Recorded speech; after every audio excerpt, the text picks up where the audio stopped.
एक बार की बात है, महात्मा बुद्ध अपने शिष्यों के साथ घूमते हुए वैशाली नगर में पहुंचे। वैशाली को उस समय 16 महाजनपदों में एक महत्वपूर्ण जनपद माना जाता था, जिसकी ख्याति दूर दूर तक फैली हुई थी। यह नगरी परम वैभवशाली और हर तरह से संपन्न थी। महात्मा बुद्ध के आने की बात पूरे नगर में फैलते देर न लगी। जिसे जब पता चलता वह तभी उससे मिलने पहुंच जाता और उसके उपदेश सुनकर खुद को भाग्यशाली समझता। बुद्ध का चारित्र ही ऐसा प्रभावशाली था कि उससे प्रभावित हुए बिना कोई रह ही नहीं सकता।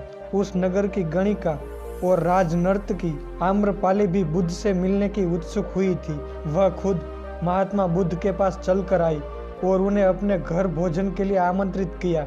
उसे इतने सरल और प्रेम भाव से बुद्ध से विनती की कि बुद्ध मना नहीं कर सके। जब यह बात उसके शिष्यों को पता चली कि महात्मा बुद्ध ने एक गणिका का आमंत्रित स्वीकार कर लिया है, तो उसने इसका विरोध किया। महात्मा बुद्ध ने बड़ी सरलता से अपने शिष्यों से कहा, मैंने तो उसकी प्रेम भावना देखी। उसने जिस भावना से मुझे बुलाया है वह बिल्कुल पवित्र और निश्चल था। वह आज मुझसे मिलने एक गणिका बनकर नहीं बल्कि एक भक्ति भाव से आई थी। फिर भला कैसे उसका आमंत्रित स्वीकार न करता, वह चाहे एक वेश्या हो या फिर कोई सन्यासी। यथा समय बुद्ध आम्रपाली के घर भोजन के लिए गए।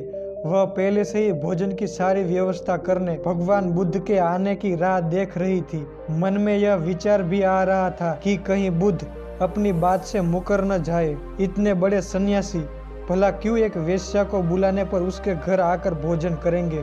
परंतु जैसे ही आम्रपाली ने बुद्ध को अपने घर आते देखा, उसकी प्रसन्नता का कोई ठिकाना न रहा। वह दौड़कर दरवाजे पर गई और उसका स्वागत किया। खुद अपने हाथों से भोजन परोसा और उनकी भावनागत की पूरी वैशाली, जिसके एक झलक पाने के लिए तरसती थी, उसे एक सन्यासी के लिए ऐसा व्यवहार करते देख बुद्ध के शिष्यों के मन में अपने गुरु के लिए सम्मान और ज्यादा बढ़ गया। आम्रपाली ने महात्मा बुद्ध के व्यक्तित्व के बारे में जैसा सुना था, उसे मिलने के बाद वह उससे ज्यादा प्रभावित हुई और उसी समय वह बुद्ध की शरण में चली गई। अपनी सारी संपत्ति वह बौद्ध मठ के नाम करके आजीवन भिक्षुणी बन गई।